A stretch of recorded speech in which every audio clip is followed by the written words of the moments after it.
right, well, it looks like the time is now for us to get started.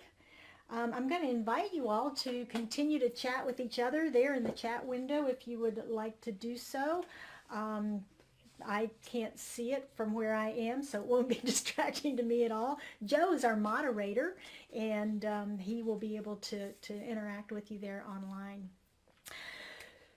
So, welcome to Scottsdale Center for Spiritual Living. I'm Reverend Jill Clements, and I am the founding senior minister here at Scottsdale CSL. And we are delighted that you found us on Facebook. We usually meet in community, but with what we're facing with the COVID virus right now, we are broadcasting, as many faith centers are right now, online, and we are using the Facebook Live format. So I'm glad you found us. Feel free to share this on your page, share it with your friends, and expose them to this wonderful teaching called The Science of Mind. We practice life-affirming spirituality for successful living. That's the gist of what we do. We teach The Science of Mind, which was written by Ernest Holmes and was really a foundational work for a lot of the motivational, positive thinking that we see in the world today. So this is the foundation of that. And again, we are glad that you are here with us. I do want to acknowledge Joe Hammer, our moderator today. Thank you, Joe. Good morning. And say a shout out to Lori also, who's not with us today. She is in a virtual spring retreat for her ministerial class. This is a first for them to be gathered virtually in their homes, to be experiencing a retreat. And so I can't wait to hear about that experience for her with that. But she is continuing her service to our community in prayer and being your prayer practitioner as well. So I want to start, like we always do, with a reading this morning, and followed by our prayer, our invocation. And it's from this book by Ernest Holmes called This Thing Called Life. And I just love this book. Every time I open it, I just open it at random, I seem to come up with the perfect passage for whatever my message is. So I'm really enjoying this book. And he says today, man is a center in the consciousness of God. And since God is everywhere, it naturally follows that we always stand at the threshold of divine wisdom, infinite peace, and perfect power. We may enter into and possess this kingdom of good if we have the will to do so. But first we must have faith that such a kingdom exists. Here is where the soul, as Emerson said, makes its great claim on God. We must dare to believe not only that there is a secret place of the Most High, but that we are in it now. Is it then so difficult to believe in good instead of evil, to have faith in victory rather than fear of defeat? What if our problems are great, individually and collectively? Is there not one greater than all these difficulties? Truly, the secret place of the Most High is wherever our faith rivets its attention with assurance, wherever our conviction sees through that which denies the reign of right. Let us open up an ever-widening channel for this divine influx, and maintaining calm in the midst of the storm, let us go forward to the greater good. And so it is. A beautiful and appropriate reading, I think, for what we are facing today in our world. Would you join me for a moment of prayer? How good it is that we gather on Sunday mornings in community, in spiritual community, to celebrate this thing called life. As we recognize that there is one life, one power, one presence, one mind. And it is infinite love. We call it God. The power, the presence that holds all, created all, and is all. And I know that I am of that I am a manifestation of that one, for there is only one substance of which anything is made manifest. And as I know that for myself, I know it for each one of us gathered here today, anyone within the sound of my voice, that we are united in the wholeness and the oneness of spirit, united in God. And so with that unity, I speak my word for and about each one of us, knowing, claiming, and accepting the perfect unfoldment of life as us, the perfect unfoldment of our service today, the perfect expression of technology. And I bless Lori on her path this day, and each one of us with whatever we are facing, whatever we are experiencing, just blessing that as good and more good, flowing to and through our lives. I bless all faith traditions this day, as we know there are multiple paths to God. There are multiple paths to the one, but there is only one. We bless all of those traditions. A particular blessing today on those of the Orthodox tradition who are celebrating their Easter. And how grateful I am for this knowing, for the manifestation of this prayer, for this community, as I release it into the action of law, knowing that it is done, and so it is. So, a couple of quick announcements for us. We are continuing our Zoom book study with our wonderful book this month, Elizabeth Gilbert and Big Magic. And the Zoom meeting information is on our website, and it changes every week, so you'll need to go on the website to get that information. Join us Tuesday evening from 6 to 7:30 on a Zoom meeting for a discussion of the book. If you're not reading the book, it's okay. You can still come and join us. We have a wonderful discussion and just bring forward certain points in the reading, and we open up the discussion. And it's a wonderful way to connect in community, and you're invited to come and join us for that. And our newsletter is available to you on Saturday mornings. We send that out every week. If you want to sign up for that, if you're not already receiving it, you can do that on the website, which is www.scottsdalecsl.org, and you can find all the information there. And on Tuesdays and Thursdays, Lori is continuing her midday meditation. If you're an experienced meditator or you've never done it before, this is a good opportunity to join from the privacy of your home through a Zoom meeting and experience a guided meditation with Lori. Lasts about a half an hour from noon to 12:30. That information is also on the website for how to gain access to that meeting as well. So, good news that just came out. Home Office has finally released 3 brand new accredited classes, and we're just delighted to have received those. I got them on Friday. I downloaded them. I haven't really gotten through them yet, but I'm excited to offer one of those here pretty quickly, and so stay tuned for some more information on that. We'll have that on the website. We'll put it in the newsletter, and we'll probably put it out here on Facebook too. So keep an eye out for that if you want to join us for one of our upcoming classes. And speaking of Facebook, a friend of mine posed a question on Facebook this week that I thought was very interesting. She said that she was noticing that she tended to look back on her life and some of the decisions and choices that she had made with some judgment maybe around those, and thinking, gosh, there was a much more obvious, a better choice I could have made. And she recognized that that might be a human frailty that we possess, where we look back on our life and decisions that we have made and do the coulda, shoulda, woulda, or I wish I knew then what I know now sort of decision making, which of course is impossible, right? Most of us did the best we could with what we had at the time. But it was very interesting in her question that she said she recognized in that there were some very good decisions and choices that she made. And she posed that question to her community, and the responses were very inspiring to hear what people said were some of their best decisions and best choices. So today I'm putting that question out to you.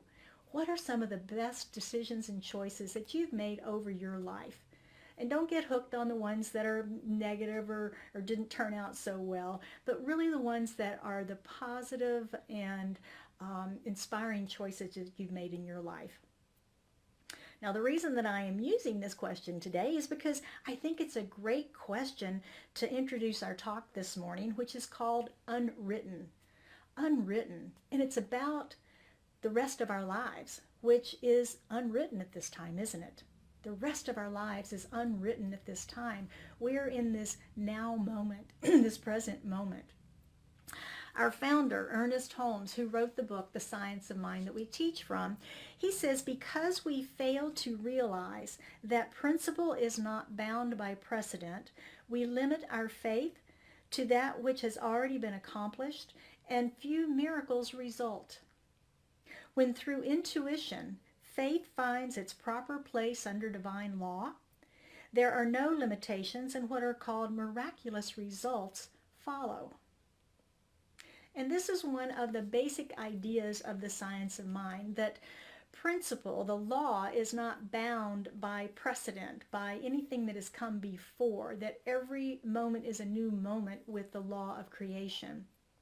Deepak Chopra talks about this, and he calls it the field of infinite possibilities. The field of infinite possibilities. And those two things go together pretty well in this teaching. And I was listening to a TED Talk this week, and I think Joe's going to post up the link for that for you. Maybe we can get it up on our resource page on the website. But it's a talk by David Engelman, and he's an American neuroscientist. And in it, he suggests that we are created of very small stuff, and we're embedded in a very large cosmos. And we are not very good at understanding the reality at either of those scales. He goes on to suggest that because of this, we are trapped in a very thin slice of perception right in the middle. Right in the middle. And it seems that many people believe that this thin slice of perception is the entire cosmos. Remember when the world was flat? And we've all heard the question, is the glass half empty or is it half full? And the answer always depends on your perspective, doesn't it? It depends on the individual's perspective. It reminds me of hanging pictures. And over the years, as I've hung pictures with different people, if they're tall, I'm not obviously that tall, but if they're tall, they may have a perspective that the picture goes much higher on the wall than I do, because their eye level perspective is different from mine. And it's always been fascinating to have that conversation about which way is right, exactly, right? Because it's our opinion almost. But it's our perception that can limit or expand our experience of life. It's our perception that can limit or expand our experience of life. Our lives are all about the choices and decisions that we make and the stories that we then make up about those, right? If you were with us when we were doing the Brene Brown work a few months back, we were focusing on how quickly our minds, lightning speed, would make up meaning about the things that happen in our lives, make up stories about it. And we would have formed opinions about people based on certain actions and activities instantaneously. And depending on the impact of that, it might become a big story. It might become a big story, a big important story in our lives. Our past and things that have happened in the past and what we expect to happen in the future, what we fear to happen in the future, these are all ideas that we are constantly creating with. Have you thought about how you would like things to be in your life? Have you thought about how you would like things to be in your life? Or when you do that, does that little voice of doubt pop up and begin to say things like, you made all those bad decisions, you made all those wrong choices, you are what you are where you are, it's where you're going to always be. Are you stuck there? Or can you see the infinite possibilities ahead of you? Can you see the unwritten pages of your life ahead? Or are you stuck in the past and then believing that the past does dictate the future? In the teaching of the science of mind, we focus on what we would prefer, not on necessarily what is. Now, we don't deny what is, and that's a misconception, I think, that happens a lot in this teaching is, oh, they just turn away from what reality, they aren't connected to reality. And that's not true. We recognize what is. if there's poor health, if there's a lack of finance, if the career is not rewarding or the relationship is non-existent or not in good shape, or it's our spiritual path, our spiritual journey, we're not where we want to be, we recognize that. But we don't dwell in that. We then begin to determine what it is we would prefer instead and focus our intention, our energy, everything on that rather than focusing on the what is that we want to be different. But many of us have a tendency to want to stay over there and complain about what is, or tell the story over and over and over about what is, rather than focusing that energy on what it is that we are seeking to experience instead. And when we, our energy stays with the thing we don't want, we feed it. And we're not feeding the thing that we do want. So today we are facing a time that is unknown, the things that are unwritten. We don't know how we're going to emerge from this stay-at-home order that we're all under. We don't know how we're going to re-engage back in our lives and quote normalcy and what normal will be, right? There's some question about that. What's it going to be like when this is all over with, and when will it all be over with? A lot of uncertainty perhaps out there. But I'm going to suggest that this time is no different from last fall, 5 years ago, 100 years ago. Because we have this present moment. That's all any of us has, is this present moment. The past is memory. The future doesn't exist yet. It is unwritten. And we are the narrator of our stories. We are poised in thought with the pen of our thoughts above a blank page of our lives right now. What is it that you want to write for your story? You're the author. Is it a love story? Is it an adventure? A thriller? You're the author, editor, villain. What role do you want to play? What story do you want to have? What life do you want to experience? It's your choice. You're not a victim of fate, but you are a creator by faith. A creator by faith. You have a choice in each moment as to how you choose to view life. Is life for you, or is life against you? Is it creative and expansive, or is it limited? Those are the choices that we get to make. Is the glass half empty? Is the glass half full? We know what we focus on expands in our life. We teach this in our center all the time.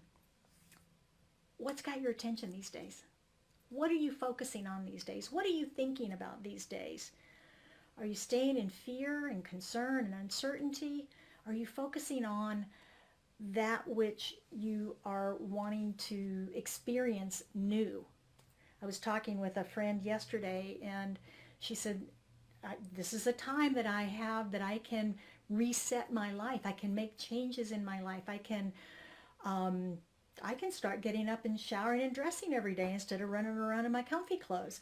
Things like that, that maybe some not so empowering habits that we have that we might want to change and shift, not just because we're home, but maybe before that even. What is it that we can be doing with this time that is more empowering for us? For me, it seems like I'm busier now than I have been because everything's so new. How will I set up my office? How will my processes work? I'm working at home 6 days a week now.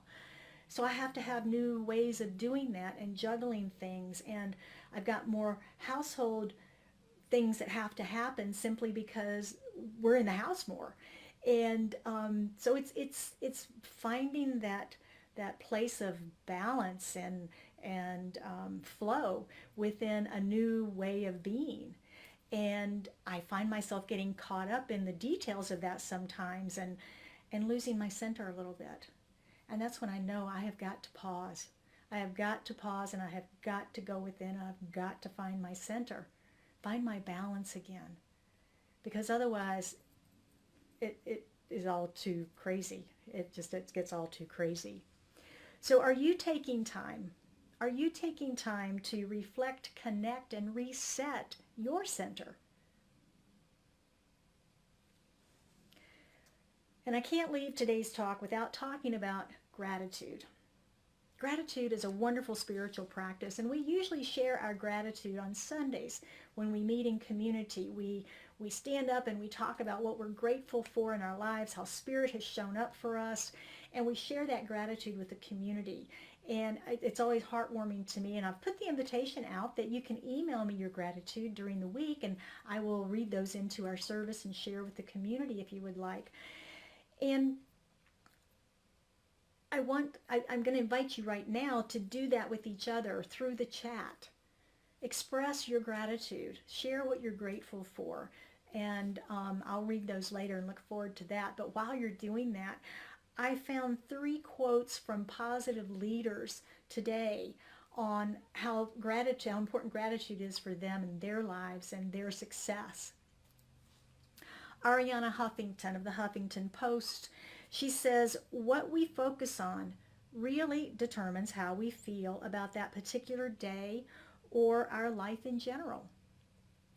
Where there is gratitude, there is the realization that we can find happiness and peace even when things are not going our way. Tony Robbins, you can't be fearful and grateful simultaneously. When I read that, I paused because I thought, is that true? And I thought about it for a few moments, and I ran a couple of scenarios in my head, and I realized for me that's true. Check it out for yourself. You cannot be fearful and grateful simultaneously. If you want to conquer those emotions, maybe it's time to train your nervous system to go into gratitude more naturally. More naturally. And it wouldn't be a gratitude without Oprah Winfrey, right? I know for sure that appreciating whatever shows up for you in life changes your personal vibration. You radiate and generate more goodness for yourself when you're aware of all you have and not focusing on your have-nots. Powerful quotes from 3 very powerful teachers today. And gratitude, of course, is a very powerful spiritual practice. And it grows for spiritual growth and for faith building. For faith building has been my experience of gratitude. It activates healing and it activates the law of attraction, calling to us more to be grateful for. When we can honor, acknowledge, and have gratitude for our story, every bit of it, every page, every word, every chapter of our lives, when we can be grateful for that and honor that, we recognize that every one of them was required to get us right here, right now, today. Every one of them. The challenges made us stronger. The successes encouraged and empowered us. Everything we've gone through has been required to get us right here. And we're right at a point of decision again. How will we write that next chapter? How will we write that next chapter? As Holmes tells us in The Science of Mind, it doesn't matter what happened in the past. Some of it might not be pretty, it might not be pleasant, it might not be happy, and it might be just downright dangerous. But principle doesn't care. Principle doesn't care. Infinite possibilities and creation will not be limited by the past, as long as you believe it is not. For we know it is done unto us as we believe. If we hold on to that old story and that doubt and that belief that in the past defines who we are now and in the future, that is going to be the experience. But we know that principle is not bound by precedent. And you are the author of your life. What story are you writing? So I want to invite you this week as part of your spiritual practice. I've got a couple of practices for us, and I'm going to invite you to add a gratitude journal and to write down at least 3 things every day that you're grateful for. 3 things. And then to spend 5 minutes or more savoring the feeling of that gratitude. if someone connected with you and you're just so grateful for that phone call, savor in that moment again as you write it down in the evening. If you reached out to someone, savor that, whatever the gratitude is. If it's something really large or it's something really small, savor that. If you are currently doing a gratitude journal, I invite you to continue doing that and maybe to step it up a bit. Try adding gratitude for the not so positive things in your life. Find the silver lining. Find the silver lining. You know, we may look at this pandemic and the coronavirus and it's all negative and it's challenging and all of the things that it is, and it is. I'm not discounting that. But it's been a wake-up call for us, hasn't it? It has awakened us to a lot of things. The influence of media, what we've done to our planet. We see the pollution going down and the animals coming out. I was watching reading some stories about the animals in Yellowstone Park are just rampant. The park rangers are amazed at how many animals are everywhere because there's no tourists there. And we've read the story about the baby turtles that are hatching because they're unimpeded by humans on the beaches and things. So it's interesting, the things that are happening that we're seeing. There's some positive out there that's happening. There's some negative out there that's happening. What can we be grateful for? What can we see expand in our lives? The second thing I want to invite you to do is spend some time in the stillness. That's always an important practice, but with the specific idea to understand what you think about what is in your life right now. In health, finance, career, romance, relationship, your spiritual growth, your spiritual journey. What do you think about what is? Are you in nirvana in every one of those categories of your life? Congratulations if you are. Most of us have one area or so that we'd like a little work on. If so, look at that. What do you think about what is? And what would you prefer? What would you prefer instead of that? How does that look? How do you experience that? And begin to put your energy, your focus, and your attention on that, on what it is that you would prefer.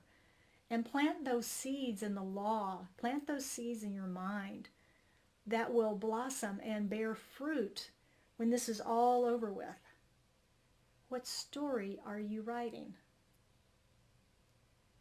Thank you for being with us today. I'm delighted to have everyone join us here on Facebook Live. Again, share this video with your friends and family. You can find it again on Facebook. You can find it on our website later on, along with a lot of other videos that we've made over the years that you can deepen into if you want to check out some of those titles and things. I think they're all up there right now. And I want to invite you too to join us in the spiritual practice of tithing, of donating to the spiritual community, to our spiritual center. And I think Joe's posting a link right now for you to be able to go directly into our PayPal account if you'd like to do that. You can still go through our website and donate that way. You can set up an automatic donation every week through our website. You can also mail in your donation. If you're someone that usually makes your donation to the community on Sunday mornings, you're welcome to mail it to our mailing address. I think Joe's going to post that up as well. If not, it's on our website. But you can send it to the post office. However you would like to contribute to our community, we appreciate that very much, and your support of our ministry. I want to invite you to join us in our affirmation this morning. And if you have your gift, or just place your hands over your heart. I am an open channel through which prosperity flows. I accept the divine flow of goodness, ideas, and substance through me now. I am grateful for my full and prosperous life. And so it is. Thank you for being part of our mission of creating a world that works for all. I want to wrap up with a couple of quick announcements for us. Again, if you're not getting our newsletter, you can go to the website, scottsdalecsl.org, and sign up for that. Send me your gratitudes. post them here on Facebook Live with us, or you can send them you can email them through the contact list on the website. Tuesdays and Thursdays, midday meditation, noon on Zoom with Lori, and that information is on the website. Tuesday night book study with me with our book Big Magic with Elizabeth Gilbert. Fabulous book. You don't have to have it to come play. Join us 6 to 7:30 Tuesday night. And thank you again for tuning in. We do expect to be here next week. 9:55 is usually when we log on and just connect a little bit in community, and then our service starts at 10. And my talk next week is called Fire in the Belly. And Ramadan starts on the 23rd, and that is a 30-day cycle of introspection, fasting, and prayer in the Islamic faith. And it usually falls during this time of year in the season of Lent and Passover and Easter, and all of these celebrations acknowledging the change of seasons, letting go, passing over, rising up, and fasting. It's a wonderful, wonderful time of year. A lot of energetic things happen this time of year. And we're going to look at how we can use these spiritual practices in our life to renew our lives in this time of bright beginnings. So I want to close this with prayer. If you would be so kind as to join me in our closing affirmative prayer. How good it is that we come together in spiritual community, in celebration of life, the one life, the one mind. Knowing that God is all that there is. It is the harmony and the order and the intuition and intelligence and the infinite wisdom that is in, through, and as all that is. And all of that is here now, present. It is in, through, and as me as an expression of it, and it is in, through, and as each and every one within the sound of my voice listening here today. We are all expressions in form of the divine, uniquely made manifest. Uniquely made manifest. In this unity, in this oneness, in this wholeness, in the perfection of life that we are, I speak my word. I speak my word for and about each and every one who is on the front lines of this pandemic these days, the medical professionals, those who are in the service industries that are serving us and continuing to do so, and every one of us who continues our prayer work around this and the healing of our planet, our people, our consciousness, our awareness, everything, as life continues to unfold through us. For anyone who has anything on their heart seeking prayer this day, I know that as they bring that to the forefront of their mind, that we lift it up into this prayer, knowing that whatever needs to be healed is healed, revealed is revealed. Anything that needs more abundance and flow, creativity, whatever it is, the answers are there, the clarity is there, the joy is there, the love is there. For when it comes right down to it, love is all there is. I am so grateful for all that has been expressed and experienced in this community today, for everyone that has joined us on Facebook Live, and for all of those who will watch this after the fact. We include them in this prayer and in this consciousness. I'm grateful for the financial flow that is circulated to and through our community, and for each one who has donated, knowing that they are blessed, pressed down to overflowing, knowing they cannot outgive their source. And Scottsdale Center for Spiritual Living is a grateful receiver, receiving that good and continuing our mission in the world of creating a world that works for all and teaching these principles to transform lives. And so from that place of deep gratitude and thanksgiving, I release this prayer to the action of law, the activity of mind, knowing that it is done, it is so, and we affirm, and so it is. Thank you again for being here. I love you all. I miss you tremendously. I can't wait to be back together. Have a beautiful Sunday and a beautiful week. I'll see you on Tuesday. Bye-bye.